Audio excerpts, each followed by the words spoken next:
5, 4, 3, 2, 1, fire.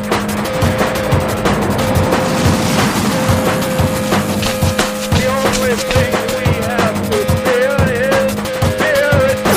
Mile 18. This is Endurance Nation. Free resource alert. Did you know that Endurance Nation created the 4 keys of racing execution? That's right, the seminal framework that people use to put structure into an otherwise unorganized and chaotic race day. We created it back in 2009. I've been honing that process ever since across all manner of sport and work as well. Our athletes use it in all aspects of their lives. It's an opportunity for you to use a framework that boils down the most complex situations into critical steps that you can follow and prepares you for the challenges that exist on race day. We have this framework. It's available for you. It's free. You can actually go online. If you go to endurancenation.us/4 keys, that's all written out, FOUR keys. You'll get an opportunity to download a free resource that explains the 4 keys to you, including a video from me, Coach Patrick, outlining how you can use it and opportunities to access even deeper resources down the line. This is your chance to break out of the chaos. If you've had bad races, messed up races, made simple mistakes, really wish when you cross the finish line that you can get that 30 minutes back, now you can. Plan ahead. Get the 4 keys at endurancenation.us/4 keys. Endurance Nation.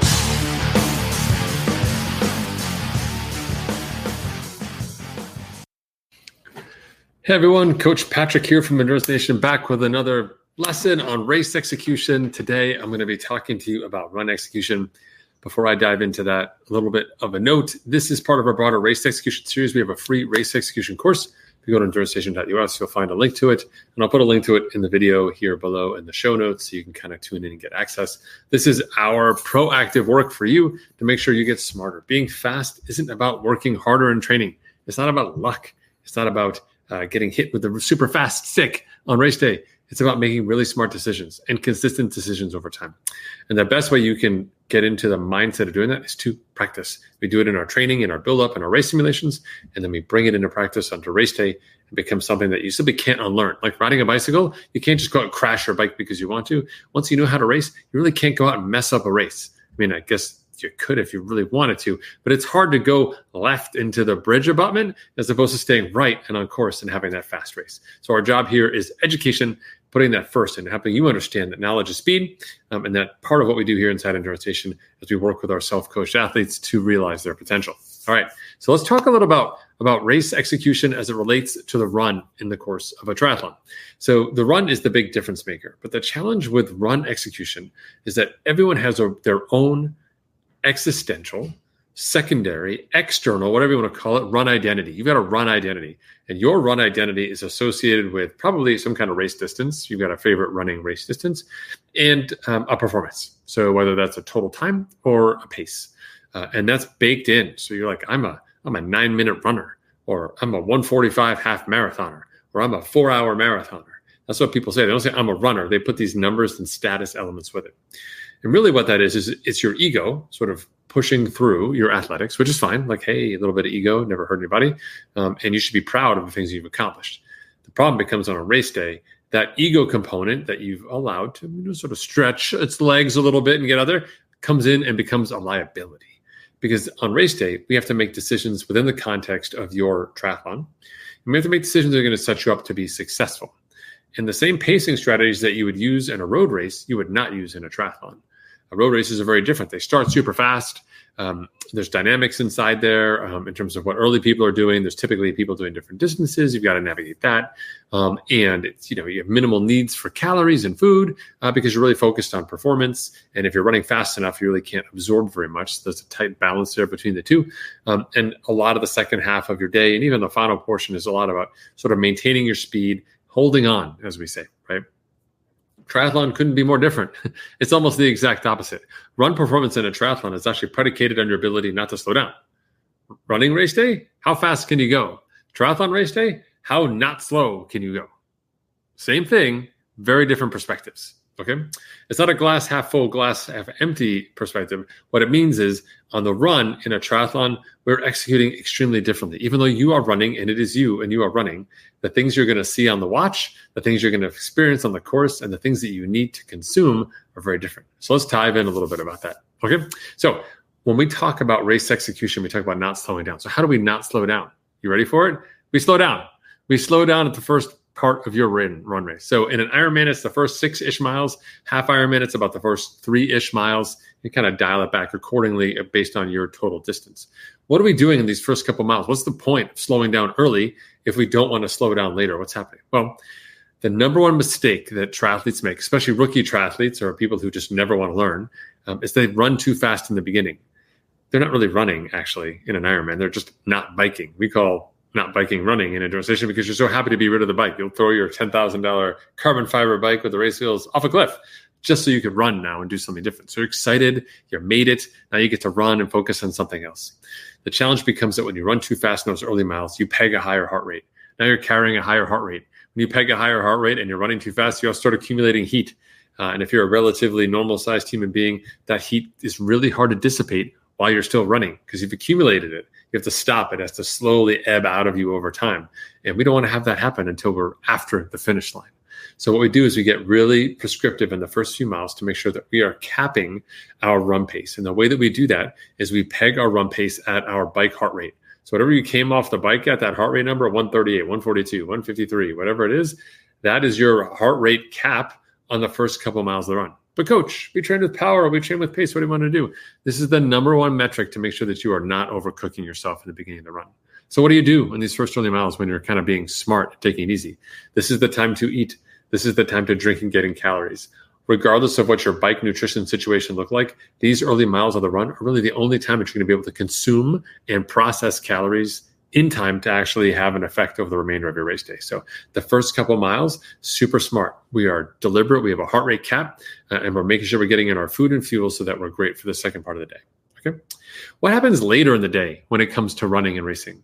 What happens? What else do people mess up on the run aside from those early miles? I'll tell you what they mess up on the run.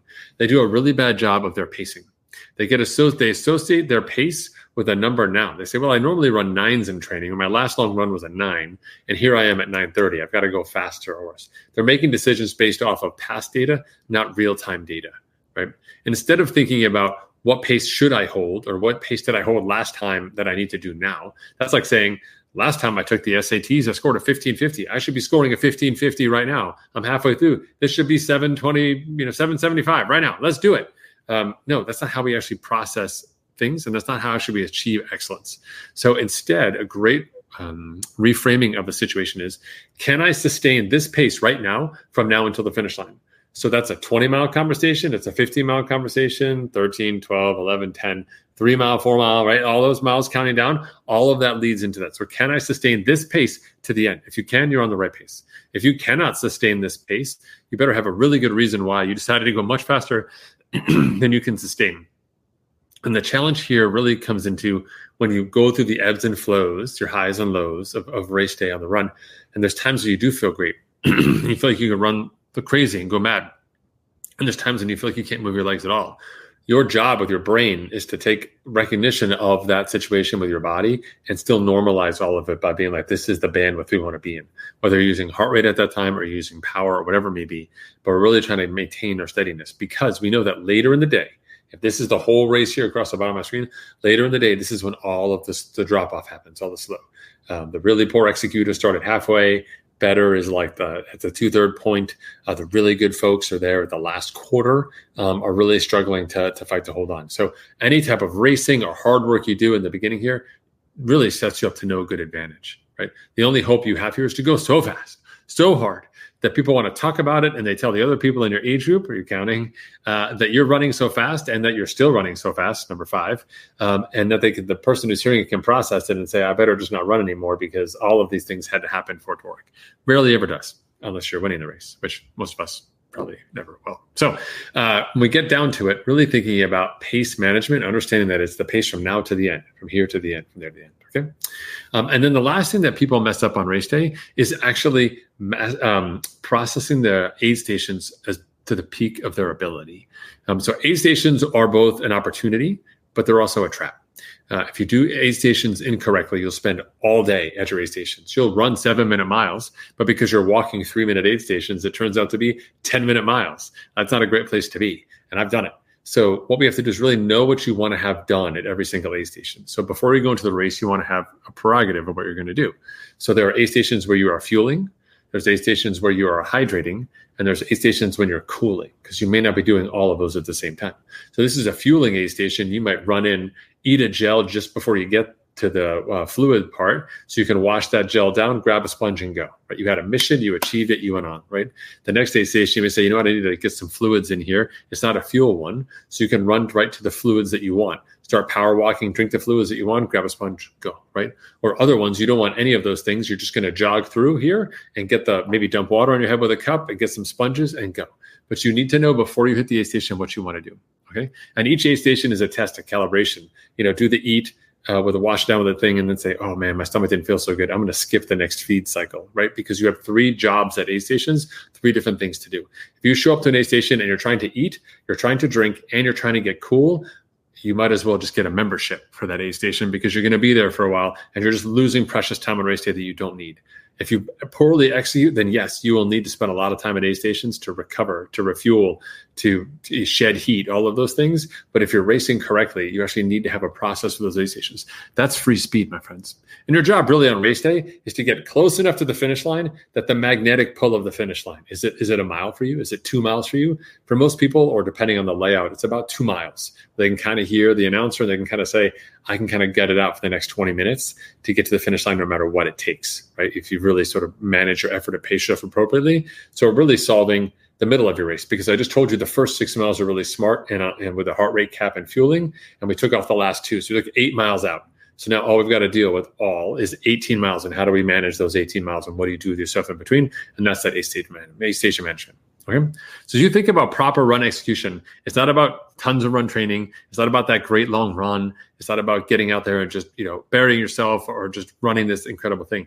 Great runs actually come on the back of solid swims, good bikes, great nutrition. And there's a couple of key opportunities at the beginning, at the middle, and at the aid stations on your run performance, where you can actually create a race out of something that was maybe not going to be 100% there, because you have the processes, you have the tools, and you have the tactics to do that. This is something we do all the time inside Endurance Nation, not just in weekly office hours, but with our courses and other resources for athletes, so they can make sure that they're as smart as they can be and they can race to their peak potential. We have everything from tricks and tips on how to speed up your transitions, to the things you want to do ahead of time, like wrapping your nutrition on rice paper, to really insider information about the courses, because, well, since 2007, we've raced almost every single one. So if you're interested in learning more, come over to EnduranceNation.us. You can check us out, apply for a membership if you want. We'll let you in. I'll give you a phone call. We'll talk it out, see if we're a good fit for you, and start making plans for the fall and beyond. Anyway, thanks for tuning in for the Race Execution Resources. This is part of our free race execution resource. There's a newsletter link. It's going to be below. Sign up for it. Get the email course. Go check it out. Get everything you need to know when you want to learn about it. And if you got questions, hit me up on social media. You can probably get the best answers on Instagram, but you can also find me on Twitter X as well. Thanks, everyone. Have a fantastic week. I'll see you next time. Endurance Nation.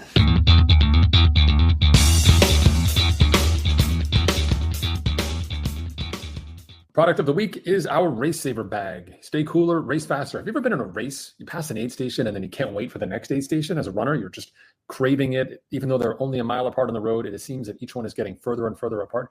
What if you could take the ice that you had at that last aid station and carry it with you? Not in a cup, not clinking around, but in a handy bag on your wrist. That, my friends, is the Race Saver bag. It takes advantage of your physiology, where your body generates a protein that actually signals to your brain that you're cooling off. It happens in the core of your hand. Professional athletes use this, and now you can too. Can't race in the heat without managing your core temperature, and now you can. It's the Race Saver bag, and you can find it online at www.mile18inc.com/race saver. That's mile18inc.com/race saver, all one word. You can get your bag now. Hey, get two. Share one with your friend or your loved one, so you make sure they also have the race of their life. You don't slow down, and you make everyone else jealous out there on the race course. Get a Race Saver. For more information about Endurance Nation, visit us online at endurancenation.us. The provided music is from the Podshow Podsafe Music Network. Check it out at music.podshow.com.